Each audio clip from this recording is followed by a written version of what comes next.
Simon, you're aware of this. This video has emerged online of Anthony Joshua confronting a group of university students. Now, hear me out. No, this is actually what happened. He confronts a group of university students who reportedly, presumably hanging out a window, taunted him regards having a glass chin.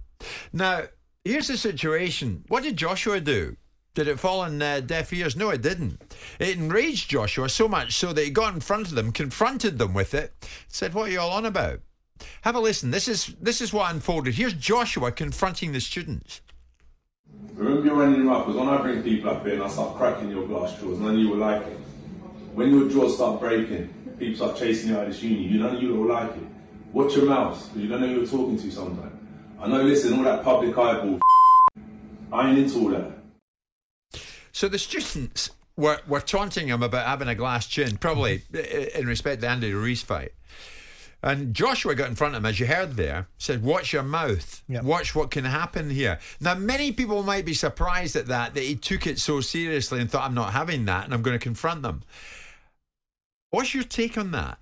Well, I saw the video. Right. And it was tweeted by Curtis Woodhouse, the boxer. And I saw the video in isolation and really couldn't make out a lot of what was said. But I got the general gist of it, that he was confronting kids for taunting him. And then I got the transcript about the actual wordage, the exact verbiage that was used. What was it? And he's basically telling, no. You heard the bulk of it, but you get more of a context when you see it printed on a screen. I saw it on one of the news networks last night.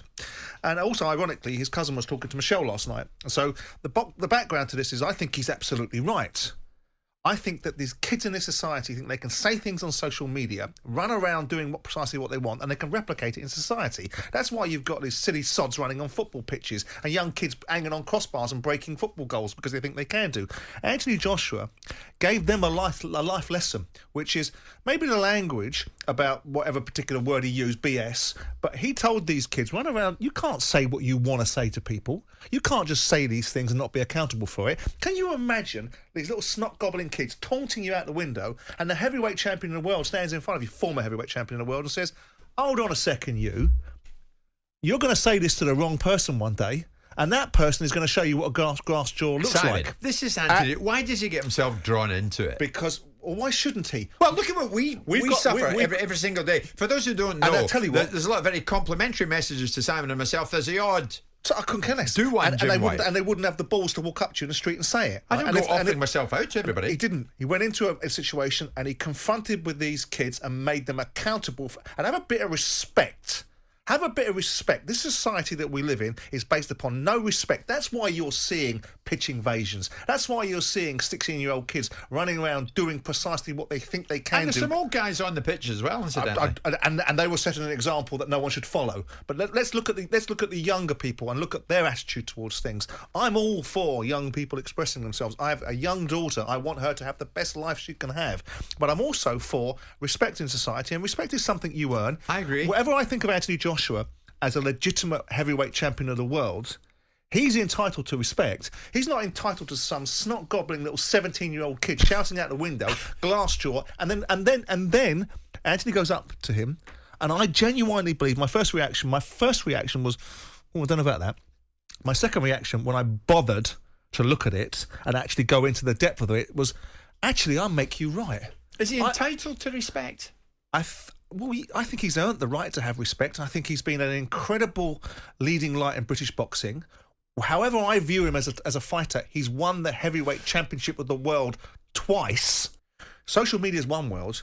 You can't now go out and run around doing precisely what you want in the real world. And here's somebody, you've just had reality, a bit of reality. You had the privilege and the disadvantage of somebody of this stature stand in front of you and go, "I don't think so."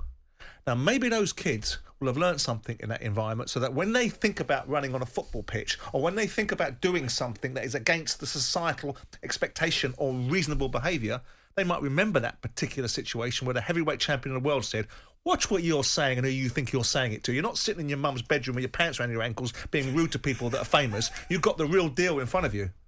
And I actually admire him for doing it. I'm just surprised that it bothered him that much. No, it didn't. I mean, it wouldn't have. If I was in his shoes, I'd have done the same thing. I had a situation years and years and years ago when I was the owner of Palace, and I'm sat there, doing my brains in financially, and I got a group of fans sitting across from me, calling me an FNC and insulting me in front of my mum, right?